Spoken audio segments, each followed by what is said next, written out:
Hello everyone and welcome to another episode of Paranormal News. Tonight's article comes from NPR.org. The headline is, the military's UFO database now has info from about 400 reported incidents.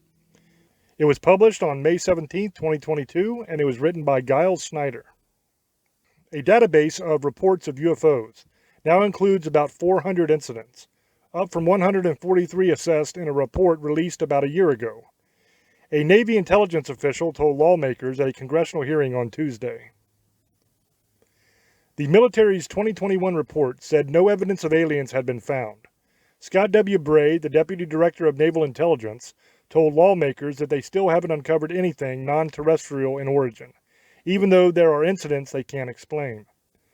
None of the documented objects had attempted to communicate with U.S. aviators, and no attempt had been made to communicate with them, he said, as they all appeared to be unmanned.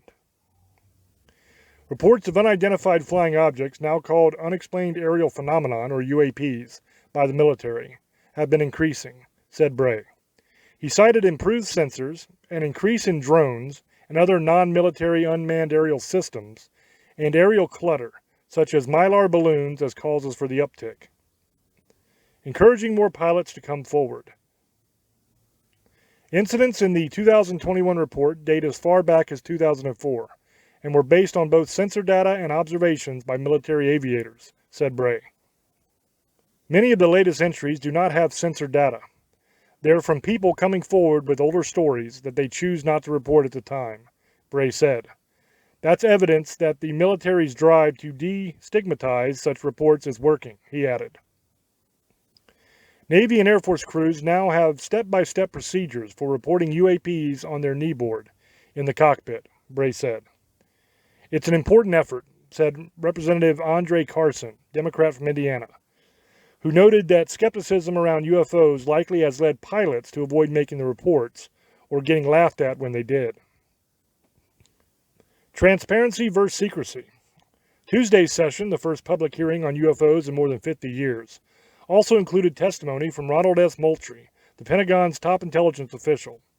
He noted the competing needs for transparency and secrecy in the hearing.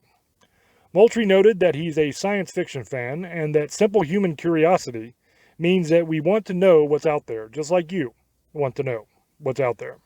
But he added that his top goal was to keep U.S. military personnel and bases safe. We are also mindful of our obligation to protect sensitive sources and methods, Moultrie said in his opening remarks.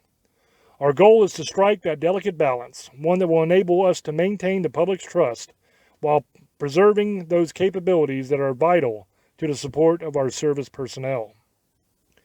We do not want potential adversaries to know exactly what we see or understand, Moultrie said later in the hearing, which was followed by a closed-door classified session.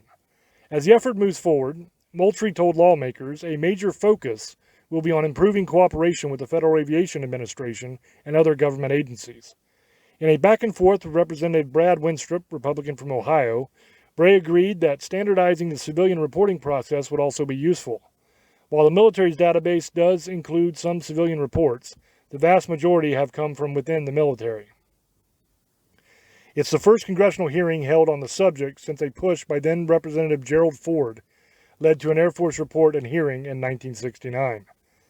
And that is the end of this article. Now, the headline on this thing says 400 reported incidents. There are a lot more than 400 reported incidents in the military. I'm not going to argue too much the number because it really doesn't really matter. Anything above a couple, and you're looking at something that could potentially be real.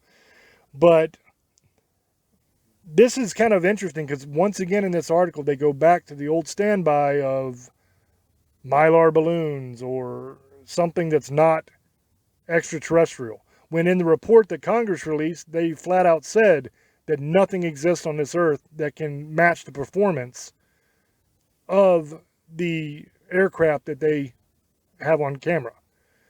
They were talking primarily about the Tic Tac UFOs that was releasing that Navy footage, but there's multiple different footages of UFOs that don't seem to follow the laws of physics. They can do things that we simply aren't capable of doing.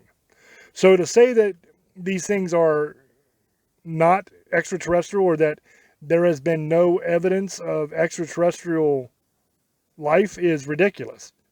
Because even if these things are unmanned, even if they're just drones of some sort sent by an alien species, that's still evidence of extraterrestrial life. We have machinery that are doing things that we cannot replicate.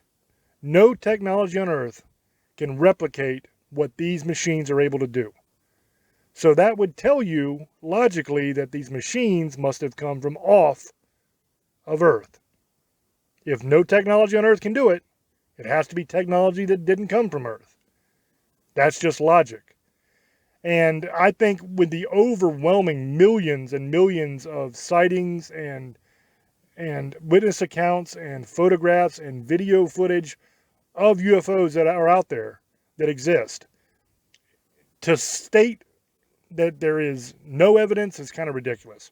That's my opinion. Let me know in the comments section what you guys think. As always, it is up to you to make up your own minds, and I hope that you enjoyed the article. Until I speak to you again, love many, trust few, and do harm to none. God loves you, and so do I. Bye-bye.